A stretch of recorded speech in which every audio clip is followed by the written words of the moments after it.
Sexual കേസിൽ ഏറ്റവും കൂടുതലായിട്ട് കണ്ടുവരുന്ന പ്രശ്നമാണ് സ്ത്രീകസ്ഖലനം അഥവാ പ്രീമച്വർ ഇജാക്കുലേഷൻ. ഈ പ്രീമച്വർ ഇജാക്കുലേഷനെ കുറിച്ച് ഒരുപാട് തെറ്റിദ്ധാരണകളും അതുപോലെ തന്നെ ഒരുപാട് തെറ്റിദ്ധാരണ പോലെ തന്നെ ഓവറായിട്ടുള്ള ഒരുപാട് അറിവുകളുണ്ട്. നമ്മൾ ഏറ്റവും മനസ്സിലാക്കേണ്ട കാര്യം എന്താണ് സ്ത്രീകസ്ഖലനത്തിന് കാരണം എന്നുള്ളതാണ്. ഞാൻ ഡോക്ടർ സയ്യിദ് മോഹ്സിൻ. ഇന്ന് നമുക്ക് അത് വിശദമായിട്ട് പരിശോധിക്കാം.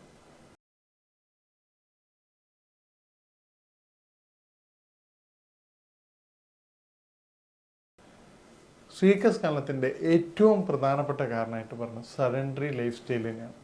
അപ്പോൾ എല്ലാവരും ചോദിക്കുന്ന കാര്യമാണ്, ഡോക്ടർ എന്തുകൊണ്ടാണ് എല്ലാ വിഷയത്തിനും സഡൻഡറി ലൈഫ് സ്റ്റൈൽ പറയണത്, അതുപോലെ സ്ത്രീകസ്ഖലനത്തിന് പറഞ്ഞത്? പ്രീമച്വർ ഇജാക്കുലേഷൻ നമുക്ക് എല്ലാവർക്കും അറിയണതുപോലെ പ്രീമച്വർ ഇജാക്കുലേഷൻ എന്ന് പറയുന്നത് നമ്മൾ ബന്ധപ്പെട്ട സമയത്ത് വൈഫുമായിട്ട് പാർട്ട്ണറായിട്ട് ബന്ധപ്പെട്ട് വിത്തിൻ 1 മിനിറ്റിനുള്ളിൽ ഇജാക്കുലേഷൻ സംഭവിക്കുന്നതിനാണ് പ്രീമച്വർ ഇജാക്കുലേഷൻ എന്ന് പറയുന്നത്. നമ്മൾ ലൈംഗിക ബന്ധത്തിൽ ഏർപ്പെട്ടതിന് ശേഷം 1 മിനിറ്റിനുള്ളിൽ തന്നെ സ്ഖലനം സംഭവിക്കുന്ന അവസ്ഥയ്ക്കാണ് നമ്മൾ സ്ത്രീകസ്ഖലനം എന്ന് പറയുന്നത്. ഈ പറഞ്ഞതിൻ്റെ ഏറ്റവും പ്രധാനപ്പെട്ട കാരണം ഫിസിക്കൽ ആക്ടിവിറ്റീസാണ്. അത് എന്തുകൊണ്ടാണ് സഡൻഡറി ലൈഫ് സ്റ്റൈൽ ഇതിന് കാരണമെന്ന് നമുക്കറിയുന്നില്ല. അതാണ് നമ്മൾ ഇന്ന് വിശദമായിട്ട് പരിശോധിക്കുന്നത്. സ്ത്രീകസ്ഖലനം പ്രധാനമായിട്ടും 2 തരത്തിലുണ്ട്. സ്ത്രീകസ്ഖലനം അഥവാ പ്രീമച്വർ ഇജാക്കുലേഷൻ സംഭവിക്കാത്ത ഒരു മെയിലും ഈ ലോകത്തുണ്ടാവില്ല. വ്യത്യസ്തമായ കാരണങ്ങളുണ്ട്. ജീവിതത്തിൽ 1, 2, 3 പ്രാവശ്യം സ്ത്രീകസ്ഖലനം സംഭവിക്കാം.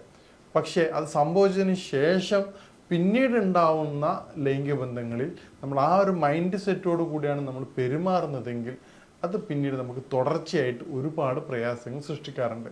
ഞാൻ വ്യത്യസ്തമായ സമയങ്ങളിൽ പറയുന്നൊരു കാര്യമാണ്, നമുക്ക് ഒരു പ്രാവശ്യം ഫെയിൽ ആയതുകൊണ്ട് മാത്രമേ നമ്മുടെ ജീവിതത്തിൽ എന്ത് ചെയ്യാം, പിന്നീടുള്ള അറ്റംപ്റ്റിൽ മാത്രമേ നമുക്ക് എന്ത് ചെയ്യാൻ പറ്റുള്ളൂ, വിജയിക്കാൻ പറ്റുള്ളൂ. പ്രീവിയസ് എക്സ്പീരിയൻസ് വേണം. ചില പേഷ്യൻസ് വന്ന് പറയുമ്പോൾ ഞാൻ ചോദിക്കും, നിങ്ങൾക്ക് ഇതിനു മുമ്പ് എക്സ്പീരിയൻസ് ഉണ്ടായിരുന്നോ? ഇല്ല ഡോക്ടറെ, ഫസ്റ്റ് ടൈമാണ്. സ്വാഭാവികമായിട്ടും അത് ക്ലിയർ ചെയ്ത് വരേണ്ട സമയമില്ല. കാരണം ആൻസൈറ്റി ഉണ്ടാവും. എന്താണ് സെക്സിനെ കുറിച്ചിട്ടുള്ള അവ്യക്തമായിട്ടുള്ള, നമുക്ക് ഏറ്റവും കൂടുതൽ സെക്സ് നോളജ് കിട്ടുക നമ്മുടെ ഫ്രണ്ട് സർക്കിളിൽ നിന്നാണ്. ചില പേഷ്യൻസ് പറഞ്ഞു, ഡോക്ടർ എൻ്റെ ഫ്രണ്ട്സ് പറഞ്ഞു അവർക്ക് 30 മിനിറ്റോളം ടൈമിംഗ് ഉണ്ട്, എനിക്കാകെ ഈ 5 മിനിറ്റ് താഴെയുള്ളൂ, എന്താണ് എൻ്റെ അവസ്ഥ എന്ന് ചോദിക്കും.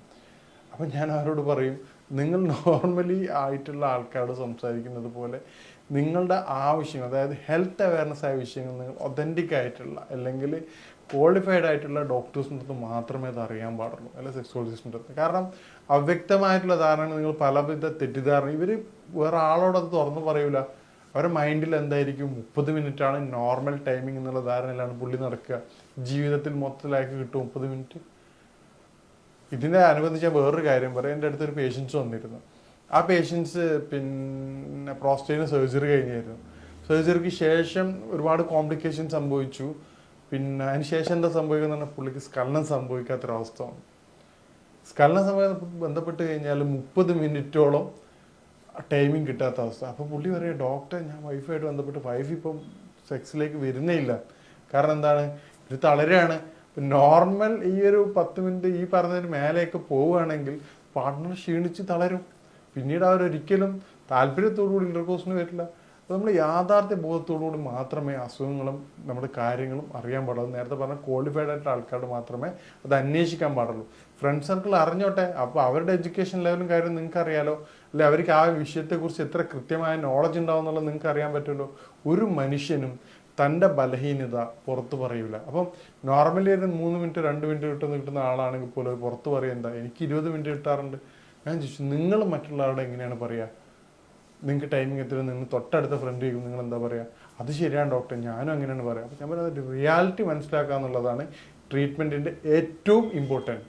ഇനി എന്താണ് അതിൻ്റെ കാരണം നോക്കുക. നമ്മൾ ബാക്കിയുള്ള എല്ലാ അസുഖങ്ങളും പറയുമ്പോൾ പറയും ഡോക്ടർ സഡൻഡറി ലൈഫ് സ്റ്റൈലാണ് വിഷയം. അപ്പം ഇതെങ്ങനെയാണ് ഇതിനെ പ്രീമച്വർ ഇജാക്കുലേഷനെ അഥവാ സ്ത്രീകസ്ഖലനത്തിനെ എങ്ങനെ ബാധിക്കുന്നത് നോക്കാം.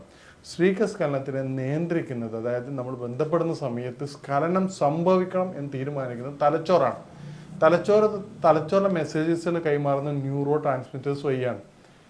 അപ്പോൾ തുടർച്ചയായിട്ട് ഈ പറയുന്ന മാസ്റ്റുർബേഷൻ ചെയ്യുന്ന അല്ലെങ്കിൽ സ്വയംഭോഗം ചെയ്യുന്ന രീതി ഉണ്ടെങ്കിൽ നമ്മുടെ മൈൻഡ് ഓൾറെഡി സെറ്റായിരിക്കും. എന്താണ്, ബന്ധപ്പെടാൻ പോവുകയാണ്, ഉടനെ സ്ഖലനം നടക്കണം. കാരണം സ്വയംഭോഗം ചെയ്യുന്ന സമയത്ത് ബാത്റൂമിൽ നിന്നോ അല്ലെങ്കിൽ മറ്റു പല സാഹചര്യങ്ങളിലായിരിക്കും. അപ്പോൾ മൈൻഡ് വളരെ പെട്ടെന്ന് കഴിച്ച് പുറത്ത് വരാനുള്ള ടെൻഡൻസി ഉണ്ടാവുക. അപ്പോൾ ഈ രൂപത്തിൽ നമ്മൾ സെറ്റ് ചെയ്യുന്ന സമയത്ത് പിന്നീട് നമ്മുടെ കല്യാണം കഴിഞ്ഞതിന് ശേഷം അല്ലെങ്കിൽ സെക്ഷൽ ഇൻ്റർകോഴ്സിലേക്ക് വരുമ്പോഴും തലച്ചോറ് ഇതേ രീതിയാണ് ഫോർവേഡ് ചെയ്യുക. അപ്പോൾ എന്താണ്, വളരെ ഷോർട്ട് ടൈം ആയിട്ടായിരിക്കും ഇവരുടെ റിലേഷൻ ടൈമിങ് കിട്ടുക. അപ്പോൾ പ്രീമച്ചർ ഇജാക്കുലേഷൻ്റെ ഏറ്റവും പ്രധാനപ്പെട്ട ഒരു കാരണമായിട്ട് പറയുന്നത് മാസ്റ്റുർബേഷൻ്റെ ഹിസ്റ്ററിയാണ്. പിന്നീട് നേരത്തെ പറഞ്ഞ ഈ മെസ്സേജ് എത്തിക്കുന്ന ഒരു രീതിയുണ്ട് തലച്ചോറിലേക്ക്, നമ്മൾ സിഗ്നൽ എത്തിക്കുന്ന ന്യൂറോ ട്രാൻസ്മിറ്റേഴ്സും സെറോട്ടോണിൻ ഏറ്റവും ഇമ്പോർട്ടൻറ്റ്. അതെങ്ങനെ ക്രിയേറ്റ് ചെയ്യാന്നുള്ളത് നമുക്ക് ഏറ്റവും നോർമലായിട്ട് പറയണത് നമ്മളെ മൂഡ് ഹോർമോൺ, അതായത് മൂഡ് നിശ്ചയിക്കുന്നതിന് കഴിവുള്ള ഒരു ന്യൂറോ ട്രാൻസ്മിറ്റേഴ്സാണ് സെറോട്ടോണിൻ. കാരണം എന്താണെന്ന് പറഞ്ഞു കഴിഞ്ഞാൽ നമ്മുടെ മൂഡ്, അതായത് നമ്മൾ ഹാപ്പി ആയിരിക്കണോ അല്ലെങ്കിൽ നമ്മൾ സാഡ് ആയിരിക്കണോ അല്ലെങ്കിൽ നമ്മൾ എങ്ങനെയാണ് അത് ചെയ്യേണ്ടതെന്നുള്ളത് കൃത്യമായിട്ട് മനസ്സിലാക്കേണ്ടതാണ് ഈ പറഞ്ഞ ന്യൂറോ ട്രാൻസ്മിറ്റർ. ഇതിൻ്റെ കാരണം എന്താ സംഭവിക്കുക, ഈ രൂപത്തിൽ നമ്മൾ ചെയ്യുമ്പോൾ ഈ പറഞ്ഞ ഫിസിക്കൽ ആക്ടിവിറ്റീസ് കുറയുമ്പോൾ ബോഡിയിൽ ഇതിൻ്റെ പ്രൊഡക്ഷൻ വളരെയധികം കുറയും. വളരെയധികം കുറയുമ്പോൾ നമ്മൾ നേരത്തെ പറഞ്ഞതുപോലെ എന്താവും, സ്ഖലനം വളരെ പെട്ടെന്നാവും. അതിൻ്റെ അളവ് ബോഡിയിൽ കൂടുകയാണെങ്കിൽ നമ്മുടെ ടൈമിങ്ങും കൂടുകയും ചെയ്യും.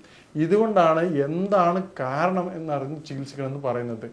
ഈ പറഞ്ഞ രൂപത്തിൽ നാച്ചുറലായിക്കൊണ്ട് തന്നെ, കോംപ്ലിക്കേറ്റഡ് അല്ലാത്ത കേസുകളിൽ, വളരെ പെട്ടെന്ന് തന്നെ സ്ഖലനം നടക്കാത്ത കേസുകളിൽ നാച്ചുറലായിക്കൊണ്ട് തന്നെ നമുക്ക് ഈ പറഞ്ഞ ന്യൂറോ ട്രാൻസ്മിറ്റേഴ്സിന്, സെറോട്ടോണിൻ എന്ന് പറയുന്ന ന്യൂറോ ട്രാൻസ്മിറ്റേഴ്സിൻ്റെ അളവ് വർദ്ധിപ്പിക്കുന്ന രീതിയിലൂടെ നമുക്ക് മികച്ച ഫലം പ്രീമച്ചർ ഇജാക്കുലേഷനിൽ കണ്ടുവരാറുണ്ട്. നേരത്തെ പറഞ്ഞ ഫിസിക്കൽ ആക്ടിവിറ്റീസ്, അതായത് നിർബന്ധമായിട്ടും 1 hour എങ്കിലും ഫിസിക്കൽ ആക്ടിവിറ്റീസ് ചെയ്യേണ്ടതാണ്. കാരണം ഫിസിക്കൽ ആക്ടിവിറ്റീസിലൂടെയാണ് നമുക്കൊരു യാതൊരുവിധ ചെലവില്ലാതെയും ബോഡിയിൽ നാച്ചുറലായിട്ട് തന്നെ സെറോട്ടോണിൻ്റെ അളവ് വർദ്ധിക്കുന്നത്. അതേപോലെ തന്നെ രണ്ടാമത്തെ ഒരു കാര്യമാണ് നമ്മൾ സൺലൈറ്റ്. ഇന്നത്തെ നമ്മൾ ലൈഫ് സ്റ്റൈൽ നോക്കുകയാണെങ്കിൽ നമുക്ക് വെളിച്ചം കൊള്ളൽ തന്നെ വളരെ കുറവാണ്. പണ്ട് കാലത്തൊക്കെ യാത്രയിലെങ്കിലും, ഇപ്പോൾ ബസ്സിലൊക്കെ പോകുന്ന ആൾക്കാരാണെങ്കിൽ ഡയറക്റ്റ് കൊള്ളാറുണ്ട്, അല്ലെങ്കിൽ ബൈക്കാണെങ്കിൽ കൊള്ളാറുണ്ട്.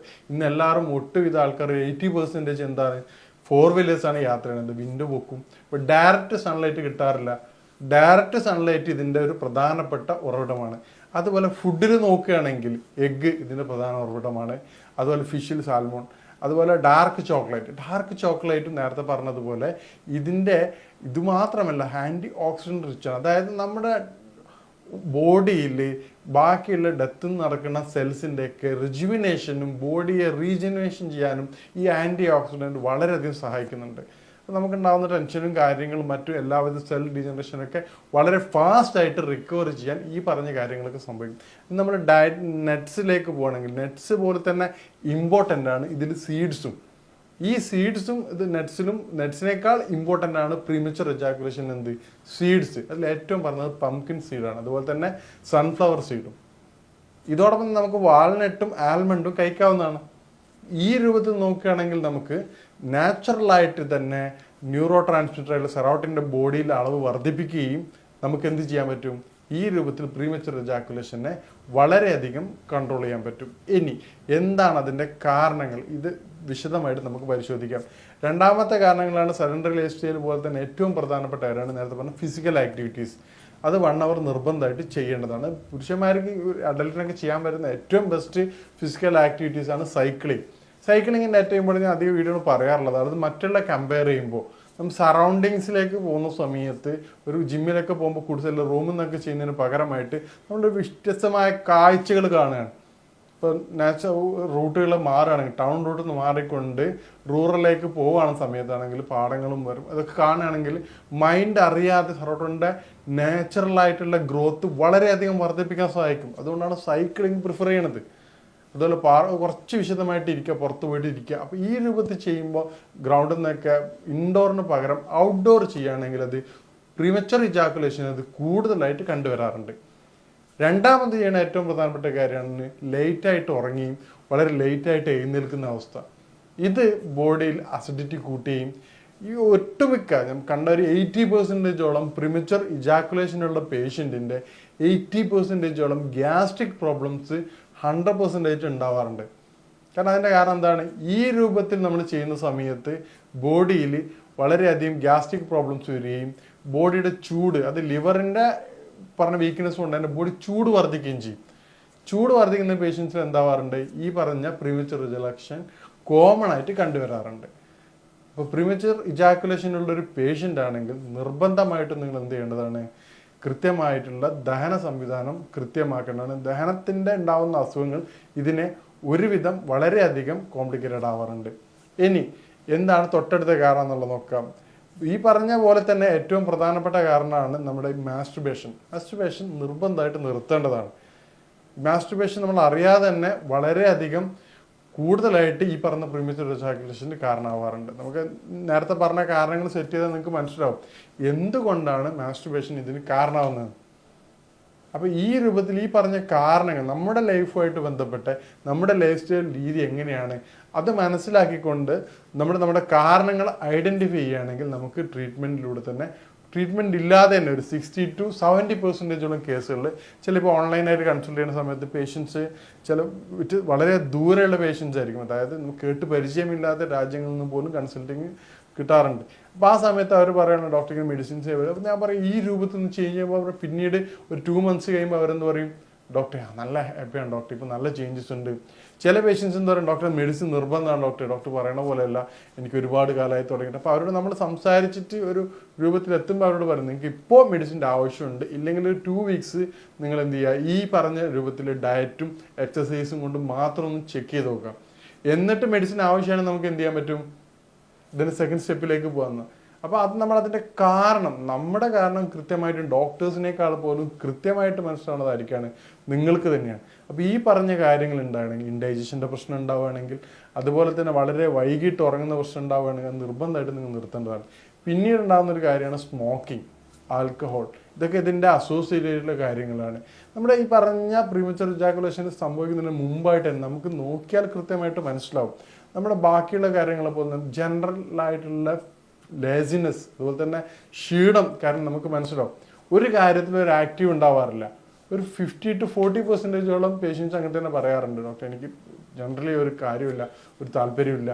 എല്ലാ കാര്യത്തിനും കേട്ടോ, കേവലം ഈ കാര്യത്തിന് മാത്രമല്ല ജനറലായിട്ടുള്ള കാര്യത്തിന് പോലും താല്പര്യമില്ലാത്തൊരവസ്ഥ. അപ്പോൾ അതുപോലെ തുടർച്ചയായിട്ടുണ്ടാകുന്ന യൂറിനറി ട്രാക്ട് ഇൻഫെക്ഷൻ, ഇതൊക്കെയാണ് പ്രീമച്വർ ഇജാക്കുലേഷൻ്റെ കോമൺ കോസ് ആയിട്ട് പറഞ്ഞത്. നേരത്തെ പറഞ്ഞാൽ പെർഫോം ആങ്സൈറ്റി, അത് കോമൺ ആയിട്ട് കണ്ടുവരാറുള്ളത് അഡൽട്സിനാണ്. അതായത് നമ്മുടെ ഇൻസേഫ് ആയിട്ടുള്ള സെക്യൂർ അല്ലാത്ത രൂപത്തിലുള്ള പാർട്ട്നേഴ്സ് ആയിട്ടുള്ള റിലേഷൻ എന്നീ കാരണങ്ങളാണ് ഈ പെർഫോം ആങ്സൈറ്റി, കല്യാണം കഴിഞ്ഞ് ഉടനെ ഉണ്ടാകുന്ന അവസ്ഥ. അത് കൗൺസിൽ ചെയ്ത് കഴിഞ്ഞാൽ തന്നെ നമുക്ക് മാറ്റിയെടുക്കാവുന്നതാണ്. ഞാൻ നേരത്തെ പറഞ്ഞതുപോലെ പ്രീമച്വർ ഇജാക്കുലേഷൻ എന്നുള്ളത് ലൈഫിൽ 1 അല്ലെങ്കിൽ 5 ഉള്ളിലായിട്ട് വ്യത്യസ്ത സമയങ്ങളിൽ പുരുഷന്മാർക്ക് സംഭവിക്കുന്നതാണ്. നമ്മൾ അത് ഐഡൻറ്റിഫൈ ചെയ്തത് കൊണ്ട് തുടർച്ചയായിട്ട് ഇല്ലാതെ എന്നുള്ളത് ഉറപ്പുവരുത്തേണ്ടതാണ്. പ്രീമച്വർ തുടർച്ചയായിട്ട് ഉണ്ടാകുന്നതാണെങ്കിൽ എന്താവും, അത് വീണ്ടും അത് പതിയെ കോംപ്ലിക്കേഷനിലേക്ക് പോകും. ഇനി പ്രീമച്വർ ഇജാക്കുലേഷന് നമുക്ക് നേരത്തെ പറഞ്ഞതുപോലെ വീട്ടിൽ വെച്ച് തന്നെ ഉപയോഗിക്കാൻ പറ്റുന്ന, അല്ല ലൈഫ് സ്റ്റൈൽ മാറ്റിക്കൊണ്ട് ചെയ്യാൻ പറ്റുന്ന ഒരു കാര്യമാണ് നേരത്തെ പറഞ്ഞ വാൾനട്ടും അതുപോലെ ആൽമണ്ടും ഫിഗും, അതായത് അത്തിപ്പഴം 3 ചേർത്ത് കൊണ്ട് ഈ പറഞ്ഞ പോലെ തേനിൽ ചേർത്തിട്ട് ദിവസവും 2 ടീസ്പൂൺ രാവിലെയും വൈകിട്ടും കഴിക്കുന്നതിന് വളരെയധികം ഫലപ്രദമാണ്. അതോടൊപ്പം തന്നെ രാത്രി 4 അത്തിപ്പഴം കഴിക്കുകയാണെങ്കിൽ ഇത് ഈ പറഞ്ഞ ബ്ലഡ് സർക്കുലേഷൻ കൂട്ടുകയും ഇൻഡൈജഷൻ്റെ ബുദ്ധിമുട്ടും പ്രയാസങ്ങളും കുറയ്ക്കുകയും ചെയ്യാറുണ്ട്. 7 മണിക്ക് ശേഷം നമ്മൾ ഈ പറഞ്ഞ ഹെവി ഫുഡ് ഒഴിവാക്കിക്കൊണ്ട് ഇൻ കേസ് ഫംഗ്ഷനോ കാര്യങ്ങളൊക്കെ ഉണ്ടെങ്കിൽ യാതൊരു കൺട്രോൾ ചെയ്യാൻ പറ്റാത്തൊരവസ്ഥയാണെങ്കിൽ എന്ത് ചെയ്യാം, സലാഡ് ഐറ്റംസ് വളരെ കൂടുതലായിട്ട് കഴിക്കുക. അതോടൊപ്പം തന്നെയാണ് നമ്മുടെ മോർണിംഗ് ബ്രേക്ക്ഫാസ്റ്റിന് മുമ്പായിക്കൊണ്ട് ഒരു 1 hour എങ്കിലും ഫിസിക്കൽ ആക്ടിവിറ്റീസ് ചെയ്യുക. അതിന് ശേഷം അനാർ ഡയറക്റ്റായിട്ട് ജ്യൂസാകുന്നതിന് പുറമെ, ജ്യൂസ് ഇപ്പോൾ ടൈം ഇല്ലാത്ത ഒരാളാണെങ്കിൽ ജ്യൂസ് പ്രിപ്പയർ ചെയ്യുന്നതിന് കുഴപ്പമില്ല, ടൈം ഉള്ളൊരു വ്യക്തിയാണെങ്കിൽ അനാർ ഡയറക്റ്റ് കഴിക്കുന്നത് നമ്മുടെ ഡൈജഷനെ വളരെയധികം ഹെൽപ്പ് ചെയ്യും. കുറച്ച് കാലത്തേക്ക് വയറിൻ്റെ അബ്നോർമാലിറ്റീസ് ഉണ്ടെങ്കിൽ സ്പൈസി ഫുഡ് കണ്ടന്റുകൾ പരമാവധി കുറക്കാൻ നിർബന്ധമായിട്ടും കുറയ്ക്കേണ്ടതാണ്. കുറക്കുന്നത് ഈ പറഞ്ഞ ബുദ്ധിമുട്ടുള്ള കാര്യങ്ങൾ നമുക്ക് പൂർണ്ണമായിട്ട് മാറ്റിയെടുക്കാൻ ശ്രമിക്കും. ഈ പറഞ്ഞ കാര്യങ്ങൾ നിങ്ങൾക്ക് ഡോക്ടറുടെ നിർദ്ദേശം ഇല്ല, ഡോക്ടറുടെ അടുത്ത് പോവാതെ തന്നെ ഈ പറഞ്ഞ കാര്യങ്ങൾ ചെയ്യുന്നതോടെ നിങ്ങൾക്ക് ഇതിൽ ചേഞ്ചസ് കണ്ടുവരുന്നതാണ്. ഇനി ഈ പ്രീമച്വർ ഇജാക്കുലേഷൻ കുറച്ച് പഴകിയ ഒരു കേസാണെങ്കിൽ, കുറച്ച് നന്നായിട്ട് ബുദ്ധിമുട്ടുന്നുണ്ടെങ്കിൽ, നിങ്ങൾക്ക് സംശയങ്ങളും കാര്യങ്ങളുണ്ട്, നിങ്ങൾക്ക് കറക്റ്റ് കോസ് ഐഡൻറ്റിഫൈ ചെയ്യാൻ പറ്റും, അതായത് നിങ്ങളുടെ കാരണം എന്താണെന്ന് നിങ്ങൾക്ക് മനസ്സിലാക്കാൻ പറ്റുന്നില്ലെങ്കിൽ നിങ്ങൾ നിർബന്ധമായിട്ടും ഒരു വൈദ്യസഹായം തേടേണ്ടതാണ്. കാരണം എന്താണെന്ന് പറഞ്ഞാൽ ഇത് ഇപ്പോൾ ഡൈവോഴ്സിൻ്റെ പോലും കാരണമാവാറുണ്ട്. ചില പേഷ്യൻസ് ഒന്ന് പറയാറുണ്ട് ഡോക്ടറെ അവസാന സമയത്താണ് അവൾ പറഞ്ഞിട്ടുള്ളത്, ആദ്യം എന്നോട് പറഞ്ഞിട്ടുണ്ടെങ്കിൽ എനിക്ക് ബുദ്ധിമുട്ടുണ്ടായിരുന്നില്ല, ഇല്ല എനിക്ക് ട്രീറ്റ്മെൻറ്റ് നേടായിരുന്നു. പിന്നീട് ചില പേഷ്യൻ്റ് ഡോക്ടർ ഇപ്പം ഞങ്ങളാണ് ഫുൾ ഹാപ്പിയാണ്. കാരണം എന്താണ്, ആ ട്രീറ്റ്മെൻറ്റ് എടുത്തതിന് ശേഷമാണ് ഈ ബുദ്ധിമുട്ട് കാര്യങ്ങൾ ഇല്ലാതായത്. അപ്പോൾ ഇത്തരത്തിൽ അതിൻ്റെ കാരണങ്ങൾ ഐഡൻറ്റിഫൈ ചെയ്തിട്ട് ബുദ്ധിമുട്ടുകൾ പഴകിയതാണെങ്കിൽ അല്ലെങ്കിൽ നിങ്ങൾക്ക് വൈദ്യസഹായം തേടേണ്ടതാണെന്ന് തോന്നുകയാണെങ്കിൽ യാതൊരുവിധ മടിയും കൂടാതെ വൈദ്യസഹായം തേടേണ്ടതാണ്. ഇതിന് പേഷ്യൻസിനോട് ഞാൻ പറയാറുണ്ട്, നിങ്ങളിപ്പോൾ ഡോക്ടറോട് അല്ലാതെ നിങ്ങളിത് ആരോടാണ് പറയാം, ഡോക്ടർ എനിക്കിത് പറയാൻ മടിയായിക്കൊണ്ടാണ് ഇത്രയും കാലമായിട്ട് കൺസൾട്ട് ചെയ്യാതിരുന്നത്. അപ്പോൾ അത് പറയാതിരിക്കുമ്പോൾ വീണ്ടും കോംപ്ലിക്കേഷനിലേക്കല്ലേ പോവുക. അപ്പോൾ ഇത്തരത്തിൽ നിങ്ങളുടെ പ്രശ്നങ്ങൾ തുറന്നു പറയുകയും അതിൻ്റെ പരിഹാരം തേടുകയും ചെയ്യുകയാണെങ്കിൽ സന്തുഷ്ടകരമായ സന്തോഷത്തോടുകൂടി കുടുംബജീവിതം നയിക്കാവുന്നതാണ്. ഇനി ഇതുമായിട്ട് ബന്ധപ്പെട്ട സംശയങ്ങൾക്കും കൺസൾട്ടിങ്ങിനും വേണ്ടി ഈ നമ്പറിൽ ബന്ധപ്പെടാവുന്നതാണ്. ഇനി മറ്റൊരു വിഷയവുമായിട്ട് കാണാം. നന്ദി.